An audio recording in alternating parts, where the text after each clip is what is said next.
5 বছরের ব্যবধানে হুড়হুড় করে বাড়ছে করোনা। দেশে ইতিমধ্যে করোনাক্রান্ত হয়ে একজনের মৃত্যু হয়েছে।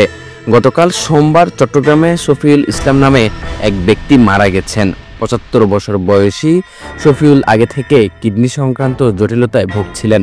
তিনি চট্টগ্রাম জেলার মিরসরাই উপজেলার জোরারগঞ্জ এলাকার বাসিন্দা।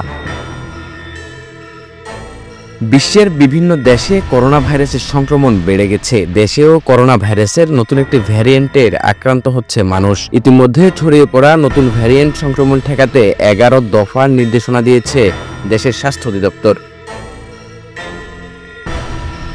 করোনা যেহেতু এক প্রকার ছোঁয়াচে রোগ, তাই জনসমাগম যথাসম্ভব এড়িয়ে চলা এবং উপস্থিত হতে হলে সেক্ষেত্রে অবশ্যই মাস্ক ব্যবহার করা।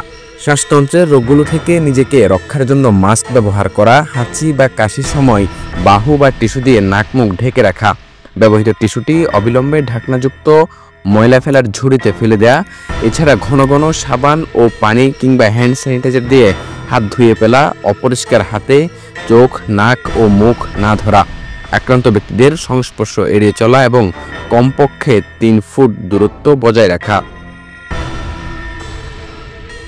এছাড়া সন্দেহজনক রোগীদের ক্ষেত্রে জ্বর, কাশি ও শ্বাসকষ্টে আক্রান্ত হলে সুস্থ না হওয়া পর্যন্ত বাড়িতে থাকা, রোগীর নাক মুখ ঢাকার জন্য মাস্ক ব্যবহার করা। রোগীর সেবাদানকারীরাও সতর্কতা হিসেবে মাস্ক ব্যবহার করা, প্রয়োজন হলে কাছের হাসপাতালে অথবা আইডিসিআর অথবা স্বাস্থ্য বাতায়নের নম্বরে যোগাযোগ করা।